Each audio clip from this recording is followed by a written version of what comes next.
আল্লাহ সুন্দরী অনন্যা অপ্সরী প্রিয়ংবদা অনুসুয়া গুণবতী রূপবতী আমার এক চাচাতো বোন ছিল, তার প্রেমে আমি ছিলাম পাগল পাড়া।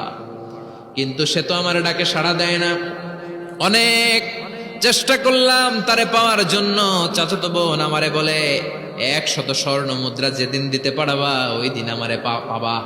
এবার আমি স্বর্ণ মুদ্রা কালেকশনের কাজে লেগে গেলাম। বছরের পর বছর চেষ্টা করে 100 স্বর্ণ মুদ্রা যেদিন পেলাম ওই দিন চাচাতো বোনের কাছে গেলাম, যে তার হাতে স্বর্ণ মুদ্রা দিলাম, বললাম চলো এবার আমরা অপকর্ম করি। গোপনে একটা রুমের ভেতরে ঢুকলাম, দুজনে জামা কাপড় খুলে ফেললাম, নেকেড হয়ে পাপ কাজ শুরু করব। ইন দা মিন টাইম আমার চাচাতো বোন আমারে বলে, ও আমার চাচাতো ভাই, আমারে তুই সতীত্ব তুই নষ্ট করে দিস না, ইত্তাকিল্লাহ, আমার সম্ভ্রম তুই শেষ করে দিস না, ইত্তাকিল্লাহ, আল্লাহরে ভয় কর। আল্লাহ ওই মুহূর্তে ফিরে আসা কঠিন কঠিন, কিন্তু ইত্তাকিল্লাহ, আল্লাহরে ভয় করে এই শব্দটা যখন শুনলাম আমার ভিতরটা কেঁপে উঠেছে। আমি মুহূর্তে তোমার ভয়ে জামা পড়ে ওই রুম থেকে চিৎকার মেরে বেরিয়ে গিয়েছি। আল্লাহ সেদিন আমি পাপ কাজ করি নাই, সেদিন আমি মনের খায়েশ মিটাই নাই, তোমার ভয়ে সেদিন আমি দৌড়ে পালিয়েছি। ওই দিনের ইবাদতটা আমলটা যদি তোমার কাছে ভালো লেগে থাকে, ফাফাররিজ আন্না ফিমা নাহনু ফি, আজকে যেই বিপদে আছি তুমি বাঁচাও। বলার সাথে সাথে 2/3 2/3 পাথরের খণ্ডটা আরো ডান দিকে সরে যায়। সুবহানাল্লাহ পড়েন। এবার আরো বড় ফাঁকা হয়েছে।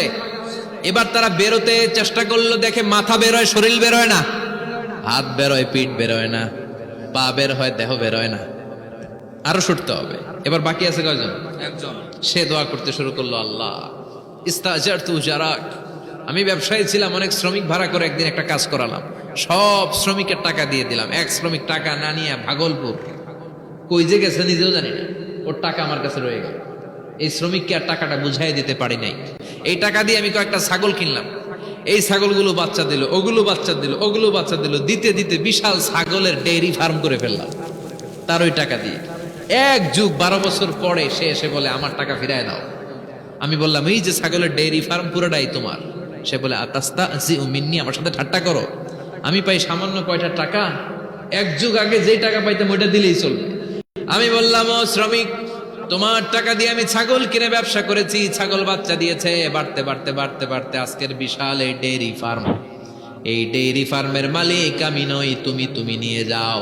বলার সাথে সাথে শ্রমিক আনন্দে নাচতে নাচতে ডেইরি ফার্ম নিয়ে যায়। ও আল্লাহ, ওই দিন যদি সে যতটুকু টাকা পাওনা ছিল অতটুকু দিলেই সে খুশি হয়ে যেত, শুধু তোমার খুশির জন্য পুরো ডেইরি ফার্ম আমি তারে দিয়ে দিয়েছিলাম। আল্লাহু আকবার। আল্লাহ আজকের এই বিপদের দিনে আমার সেদিনের আমলটা যদি তোমার কাছে ভালো লাগে তুমি বাঁচাও। বলতে দেরি, মুহূর্তের মধ্যে বিশাল প্রকাণ্ড পাথর খণ্ডটা অন্যদিকে দৌড়ে চলে যায়। পাহাড়ের গুহা ওপেন, পাথর খণ্ড নাই। আল্লাহর শুকরিয়ার তাকবীর দিতে দিতে 3 জন বের হয়ে যায়। সুবহানাল্লাহ পড়েন। সহিহ বুখারীর বর্ণনা, সহিহ হাদিস। নিজের এমন কোন নেক আমল যদি থাকে যে আমলটা শুধু আল্লাহর জন্য করেছিলাম,